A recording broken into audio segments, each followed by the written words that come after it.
Hello, Renee Flamont here. You guys, this topic of reactive abuse has come up recently from an audience member who asked me to make a video on it because they're concerned about how they reacted to their narcissist. And what with the abusive reaction Will Smith took that we discussed Friday, I thought I'd talk about it a bit because this is about how some of us can get with the narcissist and have gotten with the narcissist. And it's not uncommon for someone to simply snap. It does happen.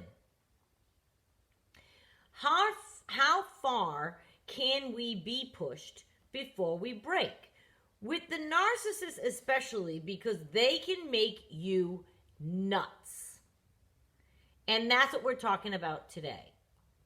But seriously, keep all situations in mind, not just your narcissist. Or your narcissist might not be a partner. It might be a work narcissist or a family narcissist or just a work jerk or a family jerk. Like, it doesn't have to be a narcissist. You know what I mean with this reactive abuse. But oftentimes it happens with our narcissists. What is your breaking point? Have you ever flipped out and even wished, and then, you even wish you hadn't, but you felt strongly enough that you did flip out, but then later you wish you hadn't? It can happen. And if you did wish you hadn't, were you guilty? If you didn't, you know what I mean? You could go, I don't have regret, or I feel guilty, or if you did. It can go in many different ways.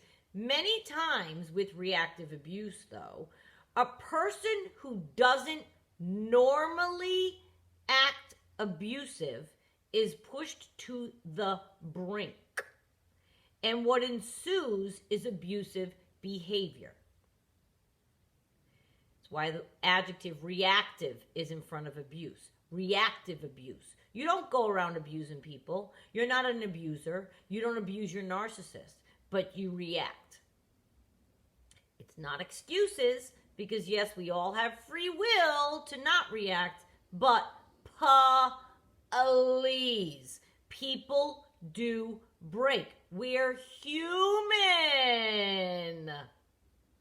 Oftentimes, after such a break, a normal person will be riddled with guilt.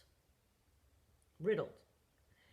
Having behaved in a way they consider less than what they would want from themselves. And that guilt is my concern here for you. As a matter of fact, I even think Will Smith, off the top of my head, his apology even said, this is not, an example of the kind of man I envision myself or I want to be or whatever. He's having guilt. He behaved in a way that was erratic and not normally what he would do. Now, in life, yes, I've certainly regretted, and I've shared with you one public example on Friday with the Will Smith Chris Rock chat that we had, that there could be regret there for him, who knows. And the example also from Friday, when I flipped out at the DCS people. I regretted that display. I regretted many of them, many others. I was a tempestuous young person. But not with the narcissist. No. And this is where I'm trying to help you. I have zero regret for him being flipped out upon. I just don't. And I did flip out at my narcissist more than once. So when I say my temper is under control and I've done all this work, I still have work to do if I'm triggered. I admit that. I still have work to do when I'm triggered. Sometimes I win, sometimes I lose. And with the narcissist, I never held back. Now, the regrets that I have are, I do regret getting myself so worked up for something in someone that didn't warrant it. He wasn't even worthy of my getting a wrinkle in my brow. To be able to see that now so clearly made me want to discuss it with you. Because I don't want you unnecessarily getting to that point. If you can catch yourself sooner, it's better for you, so you don't get that way. Some of you are still right there on the cusp of reacting or not. You're in the middle of things. And when I think back as to the insane transactions between me and the narcissist, I shudder. But I don't, again, regret having flipped out on him, except that it hurt me. But I don't care what I did. He deserved every bad thing that I said. Every yell, everything. But the energy and the exhaustion and the time and the crying and the screaming and the attempting to explain myself, make him understand. It's been over a year since I've seen his face at this point. It just passed a year, a little bit ago. And I can tell you with distance, a lot of distance now between it, the clarity is profound. It's profound. I'm in shock that I even displayed anything that would have demonstrated that I cared so much. Like, that's a regret. Or that I got so hurt, or incensed, or livid. I'm shocked I did think I cared so much. Because now you look back and you think, oh my God, it really wasn't. You know, you start to feel differently about your narcissist once you move forward and away from them. You realize how little they actually meant, and you realize how little impact they really should have, no long-lasting effect on your life, other than education and empowerment. And so, and you know, the other thing that I regret is he loved it. He loved it. And as it turns out, a year away from our final face-to-face, it's so clear to me that I didn't even feel the way that I displayed in the tantrums I would have with him. I don't even think I felt the way I thought I was fighting for or about. I think it was more about how dare you. Like, I could have saved myself all of that toil if I realized sooner that to react and stay in the fight was doing more harm to me than he was. I wasn't hurting him. I was bothering him like a pesky mosquito. I wasn't making any points to him. I was showcasing how loud I could be, I guess. How I wouldn't take this treatment from him. My ego was screaming, how dare you do this? In the end, though, I did take it really, didn't I? That's the bottom line, I suppose, really. Because if you remain with a narcissist and you accept the ill treatment over and over again, you can scream and have a temper tantrum all you want when you're in a fight, protesting their behavior. But if you let them back in and you take them in again and you give them another chance, guess what? So you flipped out for nothing. Now, some people have more of a tolerance than others. How much will you take is a question. And just because you're having a fit doesn't mean you're not accepting that bad treatment. So you fight and then you take it. And then you fight again, and you accept the behavior again. And the fighting escalates, yet we take it again. How it all unfolds is up to what kind of people we are. Some have had more temper management throughout their lives. Maybe their examples have been, you know, people that talk things out. We weren't all raised the same. People raised with drama, no drama. They're probably going to react with drama. I was raised with drama, okay? People raised in a talking environment will most likely discuss things and let things unfold that way. They're not maybe they're less likely to be flipping out in a way that's more boisterous and yelling and screaming and hollering. Whatever the case, once you engage with the narcissist and partake in the insanity that can ensue, you are engulfing yourself in a world of chaos that will have absolutely zero effect on them anyway. It has more of an effect on yourself if you went crazy on them and you're feeling guilty about that. and having to forgive yourself for that. That's going to be the biggest effect you carry forward. I worry about what that engulfment does to you, what it did to me, your psyche, your state of being. I'd spent days after some fights being exhausted. Days. And I mean, I was spent. In bed, didn't want to go do anything, just wanted to be left alone. I would withdraw from my own life. My concentration was on the fight. And knowing now that none of it mattered one iota to him, that's the part I'd like to make very clear today.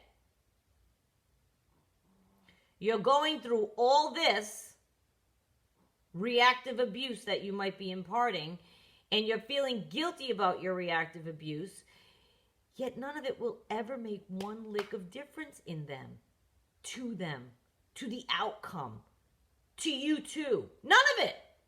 We will have no effect. I thought the louder I got, the bigger I got, he'd understand, he'd hear me, he'd get it. But you know, this is all the nature of reactive abuse. This is all the nature of reactive abuse. There really can be loads of second guessing yourself, which I've done more times than I can count. I know some of you have as well, because you've told me, and that's my concern, and that's why I'm making this video. Whether Will Smith works out what transpired is his thing, but you, us, I don't want anyone being so hard on themselves for losing it with the narcissist. The brink to which they take us can be a point where you cannot imagine any longer shouldering such pain and anger, and you have to release it. I'm not excusing it. I'm not, giving it permission. She's snoring. I don't know if you can hear her. But you have to release it. We are only human. And that happens all different ways with all different people. And it can certainly result in violent behavior and has many times even resulted in fatalities. Betty Broderick's name comes to mind again. The Dirty John, Betty Broderick, I made a video on her. My wish would be that we learn to look at what event our problem is truly in front of us and ask ourselves if our well-being is worth messing up for it. Betty Broderick took out her husband's life and his new wife, and she ended up in jail. So her kids have no parents. She ruined all those lives. She couldn't get a handle on it. She broke. She snapped. She broke. Okay? So again, my wish is that we learn to see what's in front of us and ask ourselves if my well-being, my state of mind, my copacetic life situation is worth messing it up. My guess is no, never, and we should act accordingly. Now, the tough part is counting down, taking that breather, avoiding the reactive abuse so often associated with narcissists and their prey, because it's more normal than you realize for you to flip out. They push us. Again, I'm not making excuses for behavior, but I've done it. I'm sure we've all done it. You don't want to do it anymore? Okay, so change. Learn, do some investigating. Learn some things that help you. Give it a shot. Count back from 10. Leave the room. There's one that would have helped me a lot. But not only do I not leave, I don't let anyone else leave. I don't like being hung up on. I don't like when someone tries to leave the house. Well, it turns out in my life, if I had been someone who was like, let me take 5 and go for a drive and come back, probably would have done me a lot of good, right? But I feel it's important to communicate. We got to stay in the moment. We got to talk about it right now. Sometimes taking a breather and taking 5 is all we need, and you come back and it doesn't look as bad. And remember, the frustration that brings you to that brink is not what you're supposed to do with a narcissist. They want people who remain quiet, right? They don't want you to present a challenge to them, enable them even, because you present this challenge and you fight with them, but then you bring them back. And that isn't what they want. They want someone who, they like that you brought them back, but they want someone who just enables them anyway and just stays quiet, doesn't present a challenge, right? So as you're reacting and they're appalled at the nerve of you, that can make the whole thing escalate even more. Because I remember when I would get like in a crazy place with my narcissist and he'd be try to be appalled at my reaction, that would make me insane. Because I'd go, oh, you're appalled at mine. What about what you did? Listen to me. See? My wish for anyone encountering this kind of cycle is that you learn to breathe for your benefit. Again, I don't really care if the narcissist is getting yelled at. Poor narcissist. That's not my concern. They've dished out enough to you. But I'm not into tit for tat. They give it, you give it. That's not what I mean. But I'm not concerned for them. I'm concerned for you. So walk away. Take 5. Take 5. Your well-being, your healthy state of mind, how you feel after the fight. I don't want you filled with regret and apology, because isn't that the kicker, that that's normally what happens with the narcissist? Now you're apologizing to them for flipping out. You're begging them for forgiveness because you yelled and screamed and hollered. You told them, oh, I'm so sorry, I didn't mean to say those mean things. Talk about a dichotomy of emotion. That can really twist us up too. We don't know how we feel at that point. You flipped out, you felt strongly enough, betrayed that you flipped out, and now you're saying you're sorry to your narcissist for flipping out because they make you think that it made them feel bad. Can you hear it?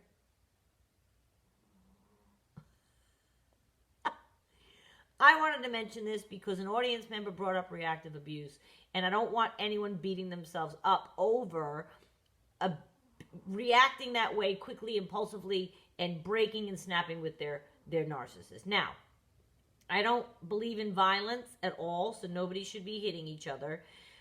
But I do believe in standing up for yourself. But I think the best way to stand up for yourself when being abused by the narcissist is to not respond in kind. I wish if I could rewind, I didn't.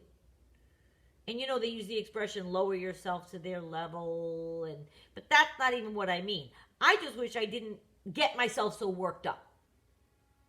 So if there's anything that you can conjure up inside of you or lean on or go to in your mind that helps you not, it's better for you. And like I said, they love it. The more you react, that gives them supply. Oh yeah, my narcissist used to love how much I flipped out. He thought it showed how much I loved him. He once said, I don't know if you love me so much or hate me so much.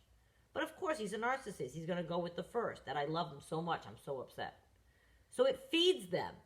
And once I caught on to that and I realized it, that helped me motivate me to not react, because he was trying to get me to react. And I'd go, like, that's where I was at that point. He didn't like that. So use that as your motivation to stay calm. And of course, first and foremost, your well-being, your healthy state of mind. Reactive abuse is something that happens very often to victims involved with a narcissist, because they push you to the brink. I swear they're looking for a reaction, and I swear they push you until you do react. So I wanted to mention this so that you don't be so hard on yourself, but for your own benefit, try to find things that can make you count back and not react. Please go ahead and hit sub, like, and share, and I will see you next time. Thank you so much for watching. We had the butt the whole time. Little baby doll. She can't always turn around, I guess. Huh, baby?